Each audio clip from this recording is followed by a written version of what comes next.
स्वादनलाई हो। प्रस्थानको अगाडिदेखि नै सकारो प्रायः उपस्थित भइसकेका र चिदानन्द महलको प्राङ्गणमा संकीर्तन सुरु गरिसकेका हुन्थे। बाजाको स्वर सुनेपछि हडबडी हुनु स्वाभाविक हो। स्वयं विश्वको भूषण भएर पनि कुनै दिन श्रृङ्गारले अपूर्ण र कुनै दिन परिपूर्णलाई पनि स्नेहीहरू भोजन अपूर्ण भएको नै अनुभव गर्दथे। यतिखेर तोषद्वारा, सुदर्शन चक्रद्वारा, शोक कृष्णद्वारा यन्त्राकार गौमण्डल अगाडि भइसकेका हुन्छन्। जब गगनभेदी वंशी एकै साथ बद्दछन् र उक्त ध्वनिले दिशा गर्जन्छ, तब मात्र सका गाईहरूले पैर चलाउनु पर्दछ। वंशीको ध्वनि पाएपछि बल्ल गाईहरू अगाडि बढे। यो सूचना पहिलेदेखिकै हो। कुनै सका सुरक्षाको निम्ति गाईको दायाँ बायाँ अर्थात् बगल हुँदै हिँडेको र कुनै प्रभुहरूलाई घेरेर हिँडेको झाँकीको बयान कोही गर्न सक्दछ। कोही गाईको अगल बगल, कोही भगवानको वरिपरि। पथपथमा ग्रामहरू भेटिन्छन्। प्रतीक्षकहरू गोपहरू आफ्ना गौ युथलाई, गाईको समूहलाई श्रीकृष्णको युथमा होलिदिन्थे। थोरै थोरै मण्डलहरू हुन्थे, 10-20, 10-20, 10-50। भगवानकै त्यो गाईको मण्डलमा आफ्ना मण्डल पनि त्यही मिसाइदिन्थे र अनुभव गर्दथे हाम्रा सम्पूर्ण वृत्ति अर्थात् यी निखिल जीवन आजै चरणमा निछावर भए। सम्झनुहोस्, यस कृत्यले दर्शकहरूमा त्यस्तो कोहला आनन्द नलुट्ने। गौमण्डल चढ्दै र गोपाल मण्डल दसैँ दिशाको अमङ्गल धुल्याउने कृष्ण कीर्ति गाउँदो छ। भूमण्डल रोमाञ्चित, भूमण्डल पृथ्वीलाई रौठाडा भइरहेका छ, रोमाञ्चित भइरहेका छ। एक दिनको कुरा हो, दिन प्रभु वृन्दावन राज भएको छ। कुसुमवनको निम्ति प्रस्थानित हुनुभयो। सखाहरू यदा कदा आफ्नो भाव व्यक्त गर्न र अरू पद अर्थात् गुण कीर्तन पनि गर्दथे, परन्तु प्रभुलाई नाम कीर्तनमा श्री श्री कृष्ण गोविन्द हरे मुरारे हे नाथ नारायण वासुदेव मन पर्न लाग्यो। बोलाएको छ, सबै सम्बोधन गरेको छ। हे श्री कृष्ण, हे गोविन्द, हे हरे, हे मुरारे, हे नाथ, हे नारायण, हे वासुदेव, सबै बोलाएको छ। किन यो पदमा केवल सम्बोधन मात्र छ र आर्त भएर चाहिँ मेरो शरण लिएला? यो कारण के हो? अरू बनाउँदै कुरा त भाव नभएको बोलेर मात्रै हुन्छ। तिमी मेरै हो, म तिम्रै हुँ, तिमी बाहेक मेरो को शरण छ? ती भाव, ती गुण कीर्तनहरू त्यो भावुकले मात्रै गाउन सक्छ, अरूलाई त नाम नै। अब अर्पण गर्दछु जीवनको सब भार, सबै लेटो समातेर बसिहाल्छ। समर्पण गर्छु भनेर मात्रै पत्याउँछ अरूले। बरु सके पनि नसके पनि नाम मात्रै पुकारेदेखि बरु प्रभुलाई खुसी लाग्छ। जुन नाम पद अर्थात् 7 नामले गुम्फित यो पद शब्दकोशी गोवर्धन धारण गरिसके पश्चात देवर्षिबाट रचना भएको हो। जुन बेला प्रभु 7 वर्षको हुनुहुन्थ्यो। त्यसै कारण व्यासनन्दनले पापको जड निर्मूल गर्न असमर्थ ब्रह्मवादलाई पछाडि राखी 7 आवरणभित्र परेको जीवको निम्ति गुणलाई ज्ञान गराउने नाम पदलाई सम्मान दिएका। न निष्कृतै रुदितै ब्रह्मवादिभिः तथा विशुद्ध्यात्मगवान् व्रतादिभिः हरेर् यथा हरेर् नाम पदैरुपाधृतैस्तदुत्तम श्लोक गुणोपलम्भकम्। एक नाममा हजारौं गुणले आश्रय लिएको हुन्छ।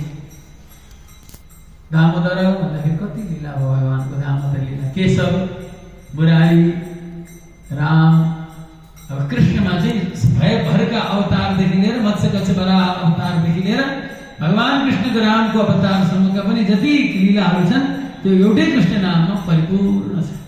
भक्तहरू केवल नामलाई नै प्रधानता दिन्छन् र भन्दछन् परिपूर्ण नामको पछाडि नम, नमामि, नमो नम इत्यादि जोड्नुपर्ने जरुरी छैन। जब जोडिन्छ तब भाव पनि परिपूर्ण हुनुपर्दछ। तर त्यो कहाँ? जो दायाँ बायाँ हेर्दैन, जसलाई मोक्षको नै चाहना छ, उसले केवल सिधा नामको नै प्रयोग गरोस्। जस्तो काशीमा भगवान शिव गर्दै हुनुहुन्छ, अथवा सम्झनुहोस् अजामिल केवल नारायण, भगवान शिव केवल राम।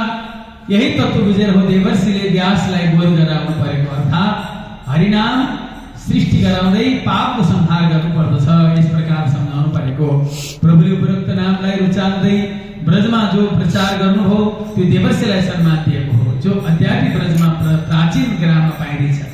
किन्तु सम्प्रदायहरूको खिचातानीले जुन मुख्य तत्व हो प्राय लोक झै छता पनि हाम्रो निम्ति सनातन सनातन नै रहनेछ। तोसले यस्तो नियम बाँधिदिएको थियो, यस वन सीमान्तलाई टेकेपछि सप्तावर्ण भेदी सप्तनामकै कीर्तन गर्नुपर्दछ। स्तोक कृष्णले नियम लगाइदिएको ठीक हो। पर्दा नपड्डाइ भित्र घुस्ने के गरी भक्त हो जसमा सम्पूर्ण विश्व हटाइरहेछ र केही कहिले निक्लने कहिले प्रवेश हुने गर्दछ। आज उही प्रभु वन विहारको संकल्प गर्दै वनभित्र प्रवेश गर्नुभयो। तन्माधवो वेणुमुदीरयन वृतो गोपैर्गृणद्भिः स्वयशो बलान्वितः पशुन् पुरस्कृत्य पशव्यमाविशद विहरतु कामः कुसुमाकरं वनम्। वीरहरू दावानलले मुर्झाएको कुसुमवन रामकृष्णको प्रवेश रूपी अमृत सिंचनद्वारा तुरन्त 8 ऐश्वर्यले विकसित भयो। भला इतर प्रदेशका जन दोस्त्री षडैश्वर्यको निरूपण गरून्, परन्तु महाराज्यको अन्दर हामीलाई यही पाठ ऐश्वर्यको नै जरुरी छ, यही 8 ऐश्वर्यको नै जरुरी छ। सुन्नुहोस्, थावर जङ्गममा जो चेष्टा रहित भाव हुन्छ त्यो स्तम्भ हो, अर्थात् एक क्षण वन स्तम्भित भयो, टक्क अडियो। प्रेमानन्दको कारण स्थिर जलमा जो उछल्नुपन देखिन्छ त्यो कम्प हो, अर्थात् दोस्रो पटकको ऐश्वर्यले वन काँप्न लाग्यो। तेस्रो पटक यस्तो देखिन लाग्यो वनका सब पत्थर पग्लन र रसाउन लागिरहेछ। यो 8औं ऐश्वर्यमाको प्रश्वेत पसिना आइरहेको छ, अर्थात् पसिना आउनु। यसपछि यस्तो परिवर्तनता देखियो, सारा वृक्ष लता लहरा फलफुलहरू रूपान्तर भइरहेछन्, अर्थात् तिनमा पहिलेको रङ छैन, रङ बदलियो, वर्ण बदलिएको छ, जसलाई भन्दछन् वैवर्णीय।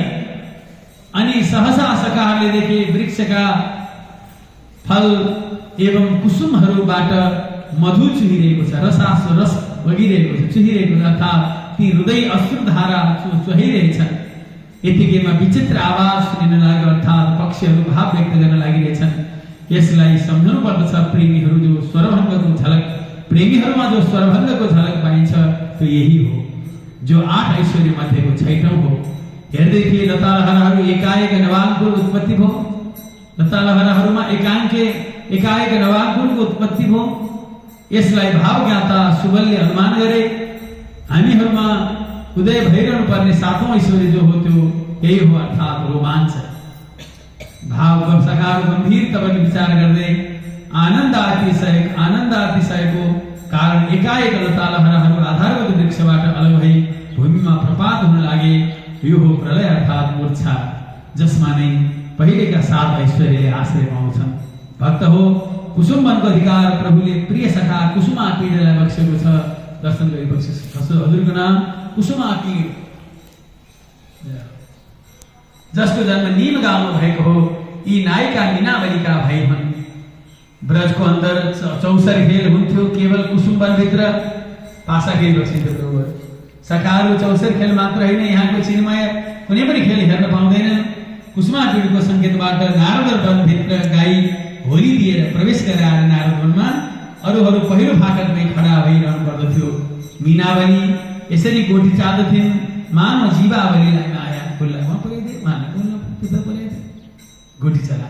के आश्चर्य, जसले जगत चलाउनेलाई त्रिगुणमय पासा लडाउँदै गोठी चाल्न सिकायो। माधवी जो ऋतुराज वसन्तकी सूत्रात्मिका यस निकुञ्जकी संरक्षका हुन्। वसन्तको प्रादुर्भाव भएको छ अस्ति वसन्त पञ्चमीदेखि। उनी जहाँ कुसुमाकीडको साथ दोस्रो फाटकमा खडा रहन्थिन्, जुन फाटकबाट स्त्रीको रूप लिने, गोपीको रूप लिने देवर्षिजी घुसेका हुन्, अर्थात् पुरुषाभिमानी यसभित्र प्रवेश हुन पाउँदैन। सम्झनु, यो कस्तो निकुञ्ज होला। पुरुषाभिमानी भनेको म भन्ने भाव रहेको अभिमानी। स्त्री र यो लिङ्ग भेद होइन, यहाँ त भाव भेद मात्रै। कुसुमवन 2.5 कोसको घेरामा छ। रत्न सिंहासन, श्यामकुटी, उद्धव प्रतिमा, चन्द्रावलीको कीर्तन भवन, उद्धव कुण्ड, सहितरा, कुसुम सरोवर इत्यादि यसै घेराएका छन्। यद्यपि ब्रजमा कुन चाहिँ वन ऐश्वर्य सम्पन्न छैनन्, परन्तु कुसुमवनभित्र कुसुमवनभित्रको सूक्ष्म तत्त्व त खै, परन्तु बाहिरी देख्नुलाई पनि ऊ निरन्तर 6 ऋतुको ऐश्वर्य एकै साथ देखाइदिन्थ्यो।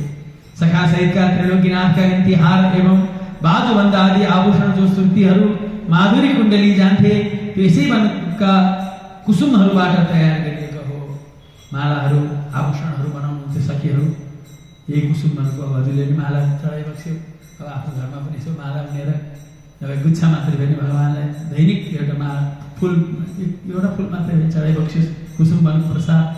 सखीहरू बाह्र कोसर जसको बिचोबिच प्रकाशित छ कुसुम वन, जुन वनभित्र नित्य चलिरहन्छ सङ्कीर्तन, जसको मुहान हो मुखराई, सञ्चालक देवर्षि मुमुक्षुको निम्ति दुई भूमि निर्धारित गरिदिएको छ।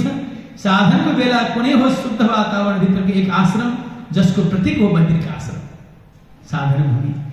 सिद्धिको बेला अर्थात् फलास्वादलाई ब्रजभूमि। यो आदर्श के प्रभुले नै देखाएको होइन के नरनारायण ऋषिको आराधना ब्रजमा फलेन? त्यही प्रकार गोपीमा प्रकाशित महाभावको दर्शन पाए उपरान्त याचना गर्ने उद्धवलाई ब्रजको निवास पहिले नै बक्सिएको होइन। स्थूल दृष्टिबाट उनी बद्रिरहँदै जिज्ञासुलाई साधनको शैली बताइरहे। मानौ वास्तवमा गोपी चरण धुलीको निम्ति उद्धव यही छन्। उद्धवजी यही हुनुहुन्छ।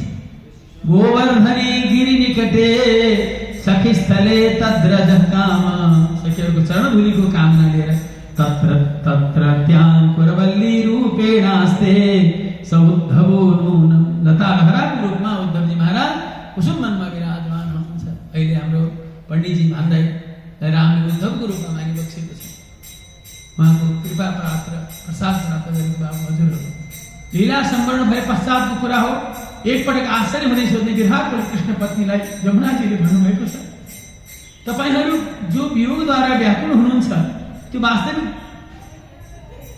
वास्तविक रहस्यको अनभिज्ञ भएर हो। तपाईहरू मात्र किन नन्दग्रामबाट अक्रूरले प्रियतमलाई लिइजाँदा जो गोपीहरूमा विरहको प्रतीत भएको थियो त्यो पनि त केवल विरहको आभास मात्र हो, जो उद्धवजीको समाधानबाट निर्मूल हो। एकै एवमेवात्र गोपीनाम अक्रूरावसरे पुरा विरहाभास एवासे उद्धवेन समाहितः।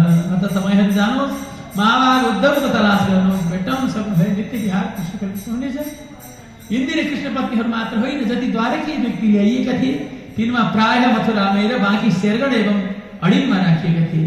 के उपायले भेट होला सोध्ने रोहिणीहरू प्रति पुनः कालिन्दी भन्नुहुन्छ। अघि पूजा गर्नु नि कालिन्दीको, यमुनाको पूजा हो। एउटामा दाउजी, एउटामा कृष्ण, अनि तल कालिन्दी यमुनाजी। कालिन्दी भन्नुहुन्छ। महाभागवत परीक्षितको अध्यक्षता एवं महाराजा धिराज वज्रनाथको सञ्चालकत्वमा कुसुमवनभित्र समारोह साथ 7 नामवाला मन्त्रको सप्तरात्रीय खण्ड कीर्तन सुरु गर्नुहोस्। 7 दिनमा दर्शन हुनेछ। सम्झनुहोस्, उनी महोत्सव स्वरूप हुनाले बिना महोत्सव उनको दर्शन के उद्धवको दर्शन गर्न महोत्सव गर्नुहोस्। तदनुसार दिल्लीमा खबर जानु र महोत्सवको निम्ति मण्डप निर्माण हुन लाग्नु। राजाको निम्ति कुनै बढी बात भएन। सुरु भएको गोवर्धनाद अदूरेण वृन्दारण्ये सखीस्थले प्रवृत्तः कुसुमाम्भोधौ कृष्ण संकीर्तनोत्सव। गोवर्धनको नजिकै सखीस्थल सखी घेरामा कीर्तन सुरु हो। 7 दिन अर्थात् अनुष्ठान पूर्ण हुने दिन बेला मध्याह्नको छ। आज पनि बेला मध्याह्नको छ। सब हेर्दै थिए। एकाएक भइएको तृणगुल्म एवं लताहरूको समूहबाट प्रकट भएर उद्धवजी संकीर्तन मण्डलभित्र सुशोभित देखिए, जसको आगमनले कीर्तन धूम मचिनु कुनै नयाँ कुरो भएन। ततः पश्यत्सु सर्वेषु तृणगुल्मलताचया आजगामोद्धवस्रग्वी श्यामः पीताम्बरावृतः गुञ्जामालाधरो गायन् वल्लवी वल्लभं मुहुः तदागमनतो रेजे भृशं संकीर्तनोत्सवः। वल्लभी वल्लभ भन्दै गुन्जाको माला लगाएको छ राति गेडीको। उद्धवजी त्यही लतालहराबाट प्रकट हुनुभयो। उद्धव महाराज की परीक्षित एवं वज्रनाथसँग अङ्कमाल भए पश्चात आसीन हुने उद्धवजीको रानीहरूले पूजा गरे। उनलाई श्रीकृष्णको रूपमा र उनका तलको वाणी सुनेर सबका सब निहाल भए। वाणी यही थियो, द्वारकास्तेषु सर्वेषु धन्या एतेन संशयः येषां ब्रज विनाशाय येषां ब्रज निवासाय पार्थमादिष्टवान् प्रभु। द्वारकामा अरबौं खरबौं प्राणी थिए। तिनमा धेरै जसो कथा परे। हजुरहरू जो यहाँ उपस्थित हुनुहुन्छ सुनिएर कसरी ब्रज आइपुग्नु हो, यो कसको अनुग्रह हो सोच्नुहोस्। बडा भारी सौभाग्य उदय छ।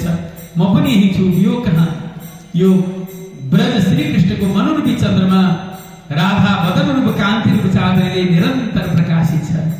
यो ब्रज श्री कृष्णको मनरूपी चन्द्रमा राधा बदनको कान्ति रूप चाँदनीले निरन्तर प्रकाशित छ, जसको 16 कलाबाट हजारौं चिन्मय किरण निक्लिरहन्छ।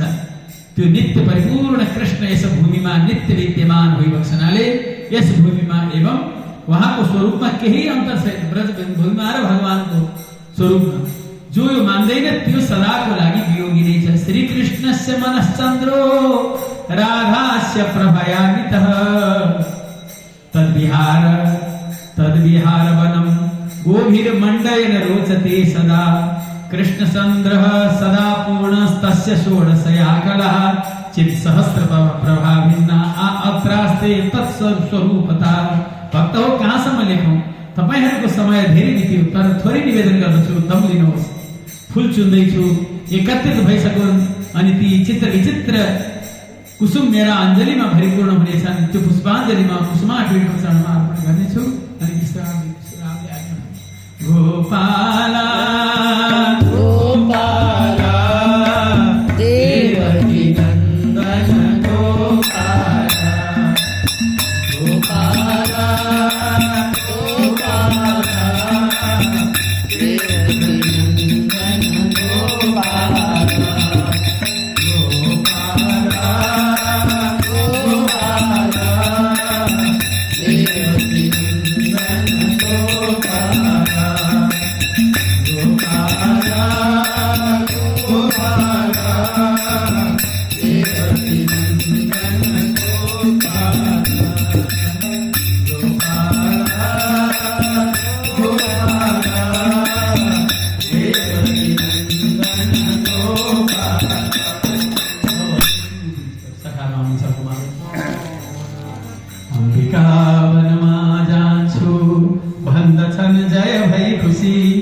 श्री मधुवन मेरो भन्छन् मधुर जेउथी ताल मेरो भनी गरजे वीरभद्र भई खुशी पाँचवा प्रेम